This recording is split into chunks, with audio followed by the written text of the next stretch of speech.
buntag sa tanan. Let's hear a message from the Lord.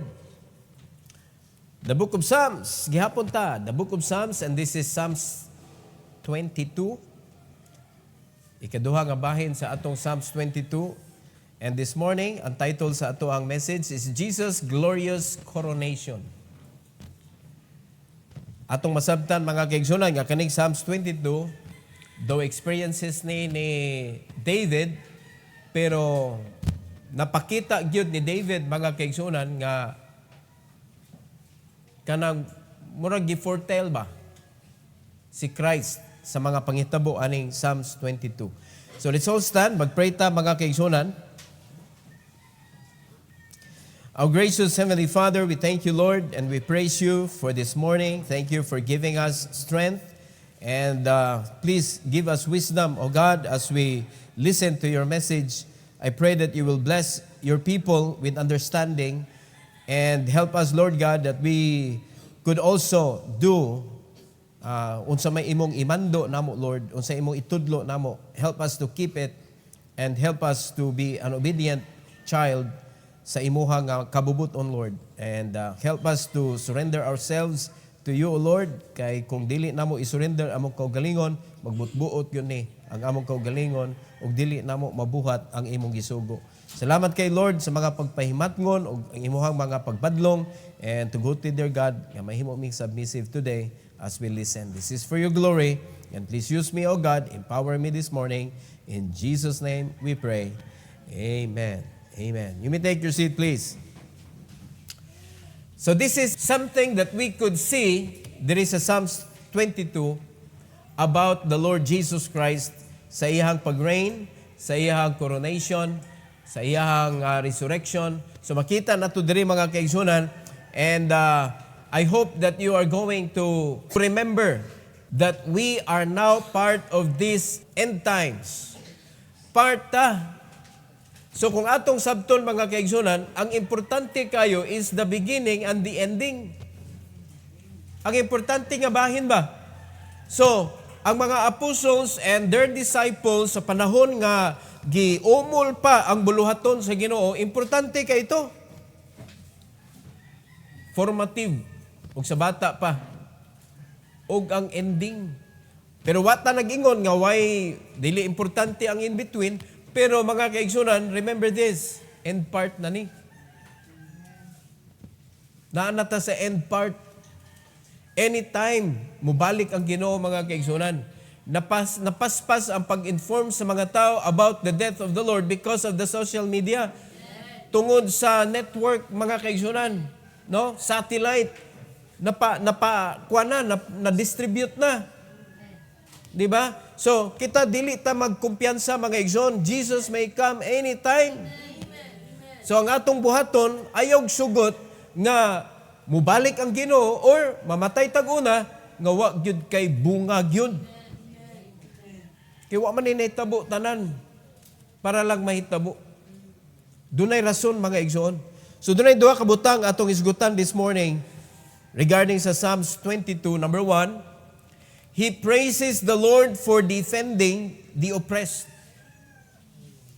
He praises the Lord for defending the oppressed. In Psalms chapter 22, 22 to 25, diri na to makita mga igsoon. The Bible says, I will declare thy name unto my brethren. In the midst of the congregation will I praise thee. Nganong ingon ana man ang heart ni David tungod sa iyang nakita sa Ginoo? Now, mangutan ako ninyo, unsa may inyo nang nakita sa Ginoo nga gibuhat niya sa imuha? Deserving ba siya nga atong himayaon? Usa ba ka nga gipakamatyan sa Ginoo? Kung nasulti ni David mga igsoon nga si Kristo wala pa naghatag sa iyang kinabuhi aning panahona, how much more sa atong time? Nga kita gipakamatyan na ta, gipalit ta, gitagantag assurance nga anytime mamatay ta, as long as you are saved, you will never go to hell. It's a promise. It's a promise from the Word of God. Dili ni istorya lang. So, some people do not believe in it, pero kita, believer man ta. That separates us from them.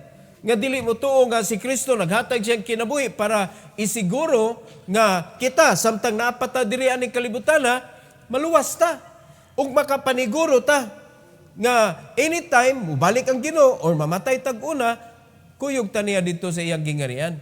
Kay naaman sa pulong sa Ginoo. Right? Now, not everybody believe in this book. In fact, gituis-tuis man eh. Yes, kadaghan na mga translation, gipagtagtangan ng uban mga kaigsunan, but praise God. Gitagaan tagbalang espiritu to determine what is right and what is wrong. But what is wrong with us? Nganong wa man ta naghimaya sa Ginoo sa atong kinabuhi? Mura maggana-gana ra gyapon ang atong pagsimba, gana-gana ang atong paghimaya sa Ginoo, and we are told already, gitudluan na ta, giingnan na ta, unsay makapalipay sa Ginoo. So, imong i-evaluate imong kaugalingon. Excited ba ka mubuhat sa makapalipay sa Ginoo? Excited ba ka? Kay normal ba ya ni mga kaigsunan? Tanawa ra gud na arita sa ato ipagamay ang simbahan ari sa pamilya. Usa ka pamilya kay ang simbahan is a group of families man. So ato lang ipagamay usa ka pamilya. Tanawa ra gud ang imong mga anak. Excited ba sila mutuman sa imong isugo kay malipay ka kung mutuman sila?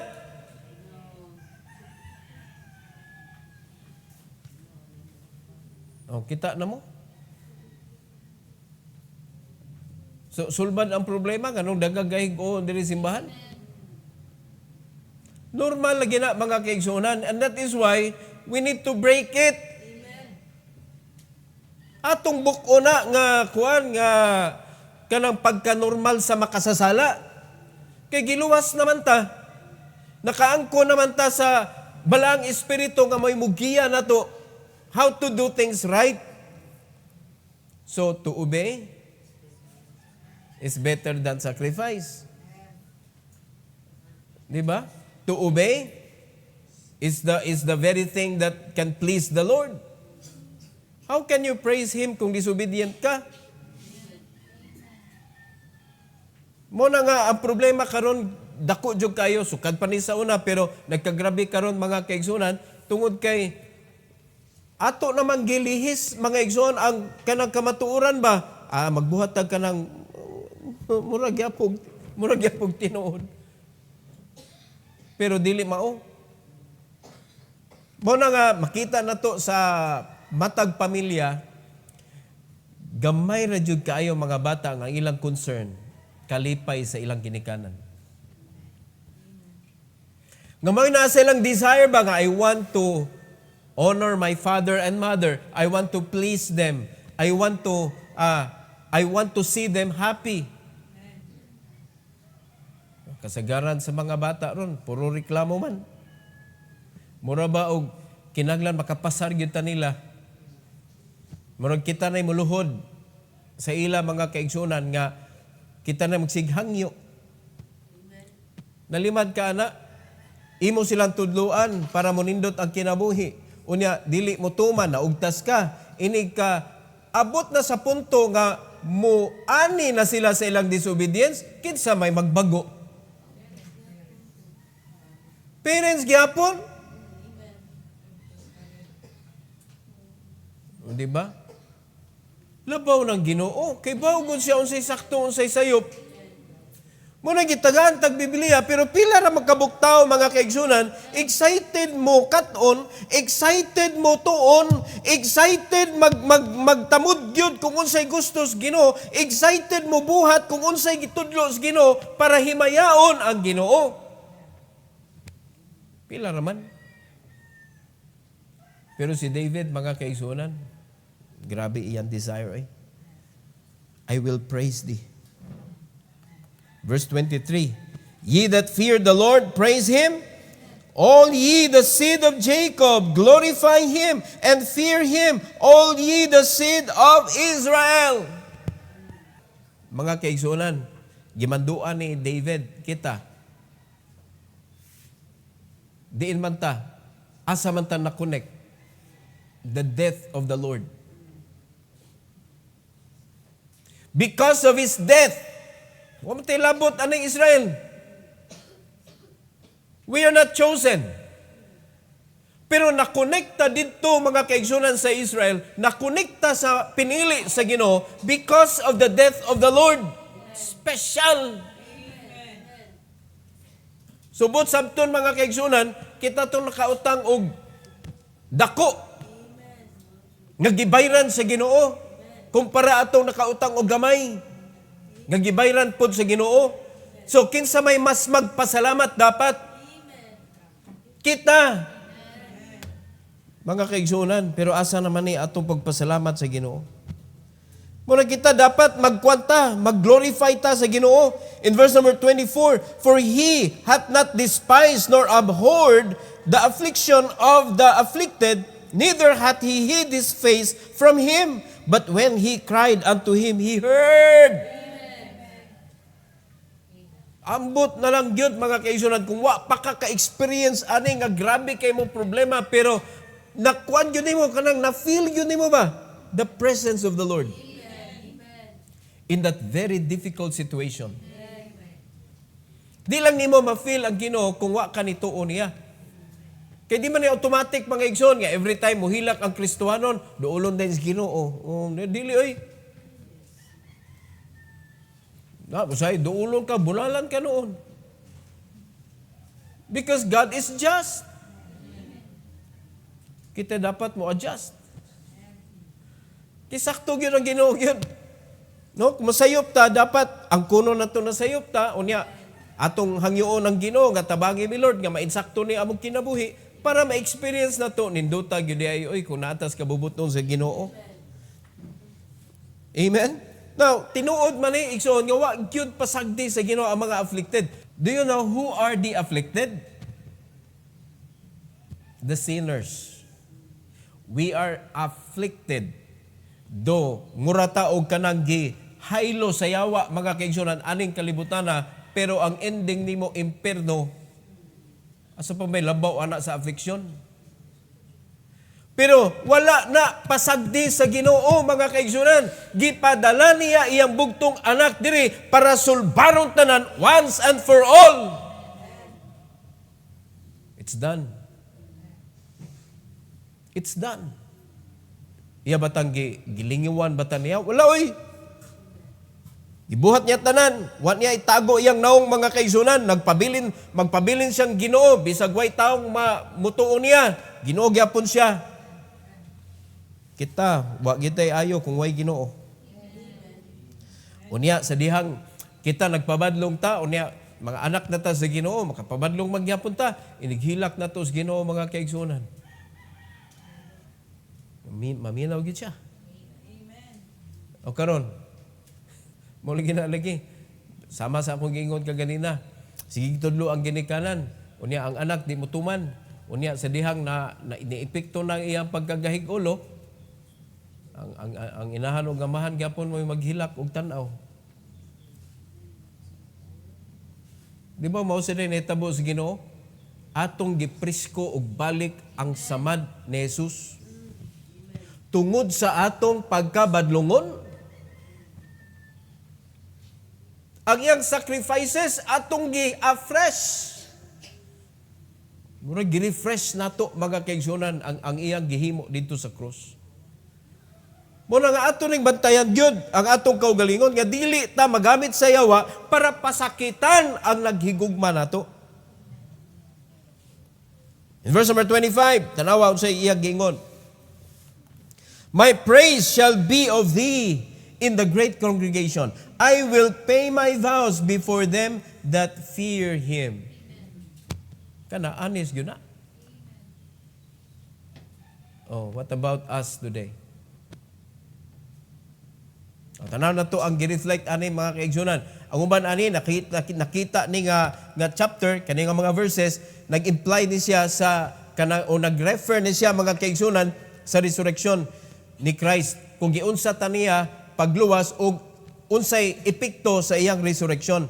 Hebrews chapter 2, please. Wag yun ta pasagdis Ginoo eh. Hebrews chapter 2, 9 to 12.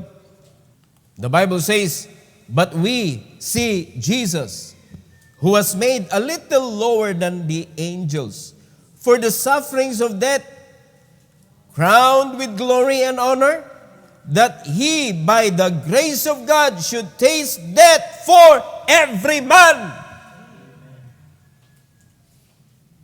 Gihimo siya a little lower than the angel para mamatay, to suffer death. Nobody can kill God. No? Di man na pariha nang nakita na to kanang Zeus, kanang kuan nga ang ilang mga Ginoo mga matay ba? Kinatong Ginoo di man ni mamatay. Our Creator will never die. But iyang gialaw mga kaigsuunan, gialaw niya nga mo experience og death, gialaw niya iyang kaugalingon nga mo suffer para nato ug mamatay para nato. O di ba na pagpakabana? Nato nga afflicted ta sa sala? Amen. Di ba na siya kanang paghigugma mga kaigsuunan? Nga iyang gibuhatan na wa man nahigugma niya? Gitawag magitag enemy sa Bible? Amen? No, that he, by the grace of God, should taste death for every man. Apil ba kani? Every man good. Verse 10. For it became him, for whom are all things, and by whom are all things, in bringing many sons unto glory, to make the captain of their salvation perfect through suffering. Kinsa man ang suffering? Kang Christ. So daghan na mapuno ngadto sa pamilyas Ginoo mga kaigsunan because of what He did on the cross. Naapil na ta. Naapil na ta. In verse number 11, for both He that sanctifieth, which is the Lord, and they who are sanctified, apil tani, are all of one, for which cause He is not ashamed to call them brethren. Hallelujah. Mamita na mga kaigsunan, something that binds us together, whether taga-asa ka nga nasod, o kinsa ka mga kaigsunan, o bisag first time pa nagkaila, naagit sa special bonding sa matag believer. Kamantay mo? Naging siya, gaan kay imong buot ba? Sa mga Kristohanon. It is the working of the Lord. Mga igsoon. Unya, imagine na nimo, because of what Jesus did, usa ka adlaw, i-welcome ta dito sa iyang gingharian. Kanindot ana nga feeling, mga igsoon, nga langit na nao, niya gi-welcome ka. Labinag nangalagad ka diri, welcome thou good and faithful servant ang isulti sa imuha. Dili lang ka ingno naka proceed. No? Naagyo kay special welcome ba? Kaya Ginoo may nakahibawg kinsa gyud tinuod nangalagad gyud. Na may usahay gyud paalagad-alagad ang mga Kristiyaano daghan man na karon. Pero mga kaigsunan nakita na to ha. Ang mga tao nga gi-sanctify sa Ginoo ug ang Ginoo mga kaigsuonan mag-uban ta. O sa pagkakaron, asa man ta giuban sa Ginoo? Asa man ta niya gipundok? That is verse 12. Verse 12, saying, I will declare thy name unto my brethren, in the midst of the church will I sing praise unto thee. Himayaw nato ang Ginoo diri. Gipundok ta sa Ginoo mga kaigsunan, isip usa ka simbahan linuwas gipakamatyan sa Ginoo. Asa naman ang imuhang kuana konsensya mga kaigsunan? Nganong gahi magkitag-o sa pagbuhat sa kabubuton sa Ginoo. Mura bag inigwali sa mga pastor, mura bag inigbuhat sa Kristohanon, ang pastor ilahang kuan nakautang kabubuton ng pastor na unsam nin tao ng mga membro simbahan. Diha ka na sipiat, mo na pag-abot ni mo sa langit, wag kay award, perti ni mo pangalagad, kaya nga naman, tao man imong gipahinungdan. Buhata para sa Ginoo. Siya ang angang himayaon, dili tao. Never praise anyone here on earth but God only. Diba? It's good nga naay mga tao nga makapa-encourage nato to do more for the Lord. But never give the glory to any man. Ayaw gyud. Malipay ta nga naay mga matawag nga mga mentors. Aning kalibutan na. Usa nga mentor nga akong gihat gyud ug ayo bisag wa mi magkita mga kaigsunan si Apostle Paul. Mao na nga gadto nako sa langit pangitaon gyud nako siya o magpasalamat jud ko sa iyang pagsurrender sa Ginoo. He means so much to me. Si Apostle Paul. No? Diri sa kalibutan, come and go man gud ang tao gud diri sa kalibutan karon kaning mga buhi ba. Mao na nga tutok ra gyud ka sa Ginoo kay ang Ginoo ra gyud dili mo come and go. Di ba? Nya mahibong ta mga kaigsunan. The way ta gi-design sa Ginoo is to move forward. The way ta gi-design ba ang atong tuhod, ang piko sa atong tuhod asa man padung? Lisura ilakaw atras lagi. Pero nga nung puro atras man ng mga Kristiyano, may forward. Di ba no? Kuan kay ba kanang kung ang imong movement pa atras, an easy kayo kay wa kay matas luyo. Mag-atras ka, sakit si liog, sige kang lingi. Pronto accident. Hapsay ra jud kayo kung forward lang ba? Di ba? Kay lisod kay mga kaigsunan, kanalang imong tiilo. Giyon sana pag-design sa Ginoo, paatras o pa forward. Tanawa na guna imong tiil, ibali na ba? Ang kiting na ana. So ano imong paglakaw? So ang pag-design pa lang sa Ginoo nato is to move forward. Adi why atrasay? Let's serve the Lord. Once you put your hands in the plow, don't look back. Always, ibutang gina si mga unahuna, Lord, magkinaunsa, mangalagad yung kunimo. People will not understand me. Expect that. Yung kapastor, why expectation? Pero expect nga mga tao, di ko na mo kuan nimo, mo abiba nimo. Amen? Unya, kuan kay ni mga kaigsunan, this is a mystery to people. Naliman ka, nangalagad ka, kasabaan pa ka. Kada simba, singgitan ka. Di ba na sila kasabot, anak?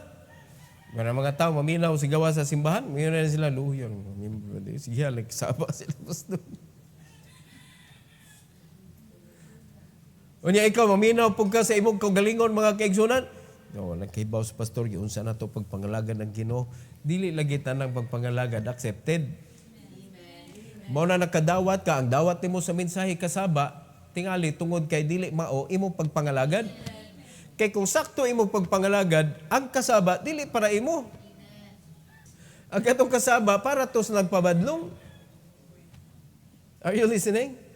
So, dawata ang mensahe mga kaigsunan. Kung ang dating sa message para nimo, igo ko daw, so be it, nagyo na igo sa imong kaugalingon. Pero ay kisagwilik. Usay ato isagwilik kay para di ta masakpan. Ang Ginoo maggoy importante dili ang tao. Matago ba nato sa Ginoo mga kaigsunan ang atong kalidad sa kinabuhi? Dili jud. Nobody can hide in the eyes of God. Muna importante kayo ang atong kaugalingon mga kaigsunan. Naaman ta sa church, gibutan ta sa Ginoo diri. Samtang wa pa ta ni adtos gingarian sa Ginoo, ang atong head diri si Christ, kita, part sa iyang body, giusa ta. We are one. Ang nagluwas ug ang linuwas, giusa ta sa Ginoo. What a mystery. Misteryoso kayo mga kaigsunan. Pero ang wala kasabot, muna ngayon, manimba ta. Kanang word nga manimba, sa una pa man nga di taluwas. Ikaw man simbahan, magpundok na ta. Kay imita sa atong head. Mo na kaning building, pundukanan, di ni simbahan. Ang building, kita, mao'y simbahan. Dapat magpundok ta. O karon nagpundok ng simbahan. Asa namang ubang parts? Ug sasakyanan pa, mudagan ka ang matagpundok sa simbahan, kung ang i-refer sa Ginoo, usa ka sakyanan, makadagan ka ha. Kompleto ka sa parts. Ang body, mga kaigsunan, has many parts. Unya, kanang mga linuwas sa Ginoo, mao na ang mga parts. O karon, sa itsura sa mga kasimbahanan, every time nga magpundok.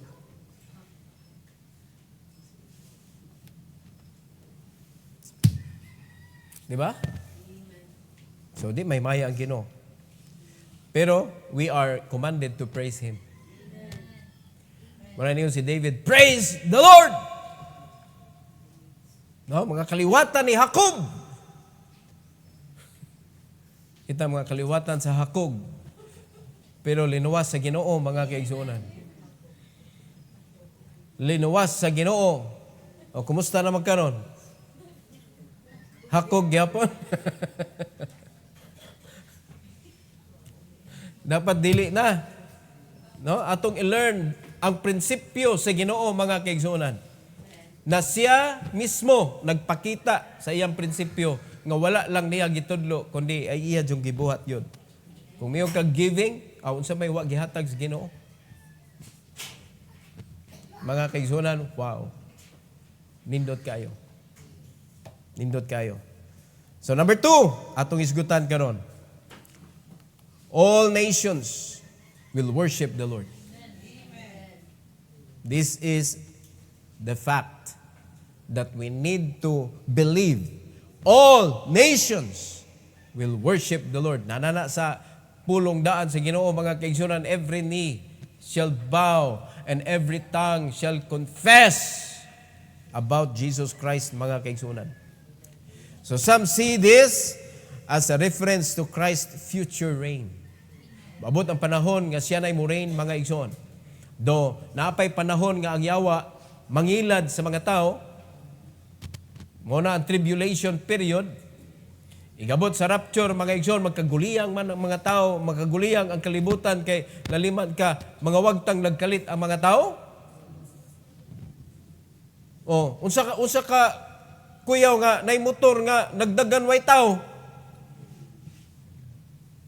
No, na aeroplano nga, pag-abot na dito sa langit, wanay kapitan. Di ba? Unya, barko nga, asa naman, wa na may nag-navigate, ani? Yung wa na mga tao. O kadako anang kaguliyang sa kinabuhi, mga igsoon, muabot dayon si Antichrist to give peace. No, muhatag siya og peace, kintahay. Katunga sa 7 ka tuig. Pero ang katunga kasakit, mga kaigsuonan. Then people will realize, sakto gid ito akong nadunggan. Hinaot pa nga wakana. Hello? Hinaot pa, wa na kana.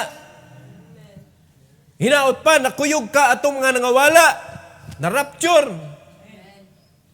Hinaot pa, mga kaigsunan, nga wa ka nagpabilin.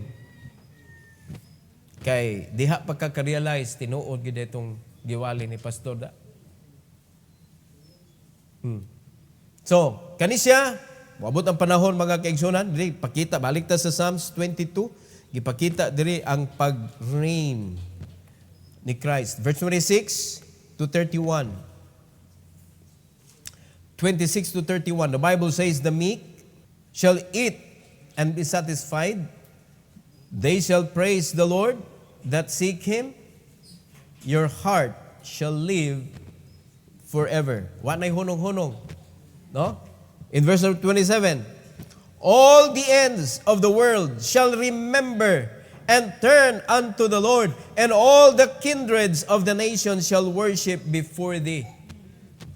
Musugot kag sa dili may hibaw-an gyud ng kamatuoran mga kaigsunan that it is God that we are serving today who created everything. Moabot gyud na nga kana si Satanas nagpakaginoo-ginoo na daghan kay mga mensahidor sa yawa karon nga nagtago mga kaigsunan nga wa gyud nahibaw-i nga kana sila sayop, mahibaw-an na sila sa pag-abot sa panahon. Kay mulutaw gyud nga usa na gyud Ginoo. Mulutaw gyud nga si Jesucristo mga kaigsunan mao gyud tinuod. Mulutaw gyud. Are you listening? Mao na nga daghan kayo karon, libog ang mga tawo nun kisa magyatutuhuan kanang natawo pagka-25. O libog gyapon mo ana. Libog gyapon mo. O karon mangutan ako para mawa gyud na imo kalibog.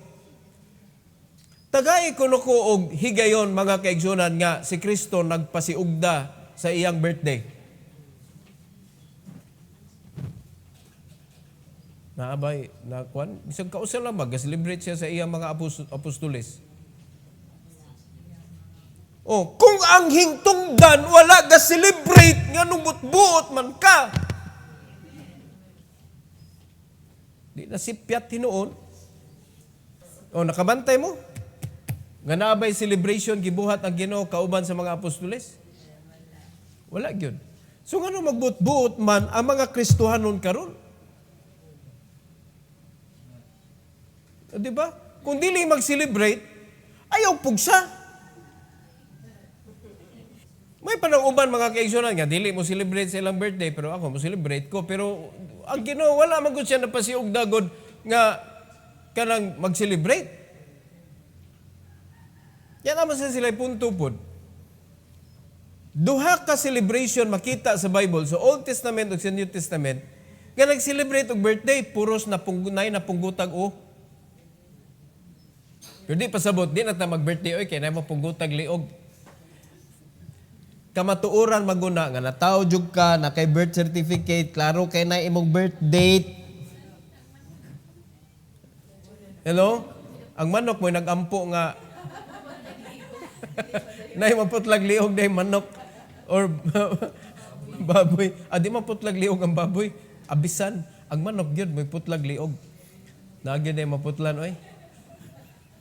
Pero gisao nas manok. Kada birthday nagi maputlag liog. Pero si Kristo never nahitabo sa iyang 33 katuig. Never nahitabo nga nag-birthday siya. Unya, unsa may gingon sa Ginoo? Ug unsa iyang gibuhat diri sa earth, mga kaigsunan siyang earthly ministry, example nato para atong sundon. Apil ba na ang iyang birthday? Wala eh. Wala. Mas apil pa ang crucifixion. Pero dili literal nga magpalansang ta, kundi crucify yourself with the Lord. Sa Galatians 2:20, mao na nga crucifixion iyang gusto ipasunod nato. Lahi man pud na nga ang uban magpalansang man literal. But nung ka mga igsoon nga birthday. Nung ka. Mao na nga manawagan ko sa mga tinuod na mga Kristohanon, refrain yourself from celebrating Christmas. Amen. Because it is not the celebration nga gisugdan ni Kristo. Dili, mga gisuon. Kaya kung ang kanang Christmas nga gitawag nga ilang gi-celebrate, nagsugod pa lang na ngadtos kang Kristo, o di apil ta. Amen? So gamay ra mag-celebrate. Kaya ang mag-celebrate, katura mga luwas. Pero di man mao. Di ba? So dili pasabot nga, di kuan maguna good, worldwide maguna. Mga kaigsunan, ang sala is worldwide. So apil tatanan na kay worldwide man na. Salamat ta nga nay Bible. Nya pasalamat ta nga nay balag espiritu mga kaigsunan nga mutudlo nato. In verse number 28, for the kingdom is the Lord's and He is the governor among the nations. Siya ang magbuot, siya ang nag-govern. Dapat siya, kung siya ay nag-govern, mga kaigsunan sa atong kinabuhi, sundo na to unsa iyang gitudlo. Sundo na to unsa iyang gibuhat. Dili ka nang wa niya buhata. Amen? Nya laliso na tong Ginoo nga tag-iya man na. 29, all they that be fat upon earth shall eat and worship. All they that go down to the dust shall bow before Him, and none can keep alive his own soul. Tanawa. Ang uban kay gara kayo, kaya nako, why Ginoo, hindi nimo kayo eh. Sa musugod kag sa dili, may impierno kag malangit ka, makaila jud ka Ginoo gyud. Makaila jud ka, kung kasabot jud ka nga di gyud kaya ang way Ginoo gyud. Mo na karon pa lang ayaw gyud og lihok nga way Ginoo. Labi nag anak ka sa Ginoo. No? Ay gyud kuan gyud buot-buot. In verse number 30, a seed shall serve him. It shall be accounted to the Lord for a generation. Look at verse number 31. They shall come and shall declare His righteousness unto a people that shall be born, that He hath done this. Usaw man nato ron pagpanabi sa musunod kung kita wa tay nasabtan. Muna importante kani mga gagmay nato diri, they should know how to worship God. Amen. Because they saw that the older generation worship the Lord. Amen. They worship God. So tanawag ko sa may tabo sa simbahan, kung ang atong pagsimba mga kaigsunan way klaro, sila pod labaw nang way klaro. Labaw nang way klaro gyud. Mao na nga ang atong pagpangalagad karon, insaktuhon nato mga kaigsunan, ayo nang may na lang. Kita wag gyud ta nagpakita gyud tag example mga igsoon. Kami nagpakita mig example ninyo nga di gyud na maayong may na lang. Amen. We always seek for what is best because it is for the Lord. Amen. Ayaw gyud nang may na lang mga igsoon. Og daghan pa kaayo nga mga gamitono nato nga mga nindot mga igsoon para sa buluhaton sa Ginoo, di gyud ta mo settle anang may na lang. So sa pagpangalagad ayo nang may na lang ni oy. Show your best. Amen. Give your best. Do your best. Because it is for the Lord. Ayaw gyud sugot mga igsoon nga kanang may gani kay nisimba. Una ka diri, but is it your best? Is it your best nga attention? Is it your best nga pagpaminaw? No? Is it your best sa pagsabot? Kay kung best na siya tanan, when you go out, best nga obedience imong mahatag sa Ginoo. Dili kay partial. Gisgutan man ta kanina sa devotional, partial obedience is still disobedience.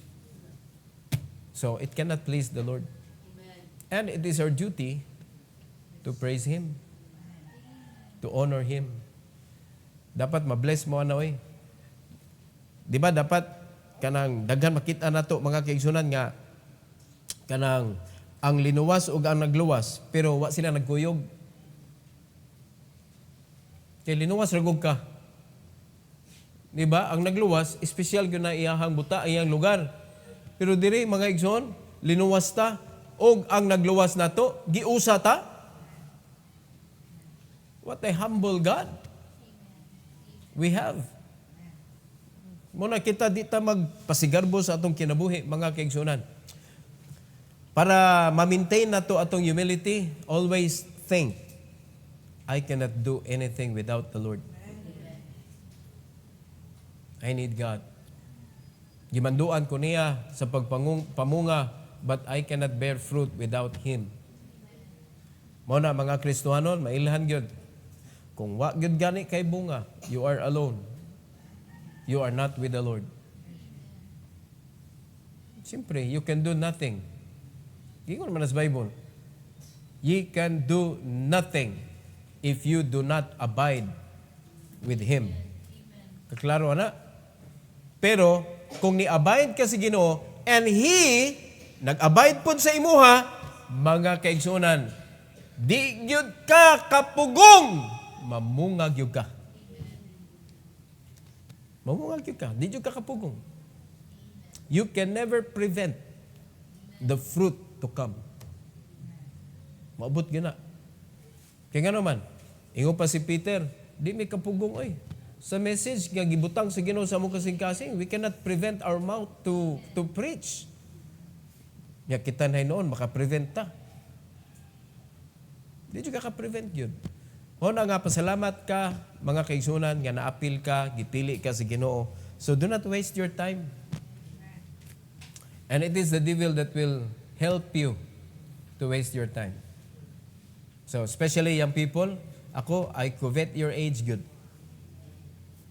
Naluwas mo nga bata pa mo, you have so much time to enjoy God's blessing. Don't waste your time.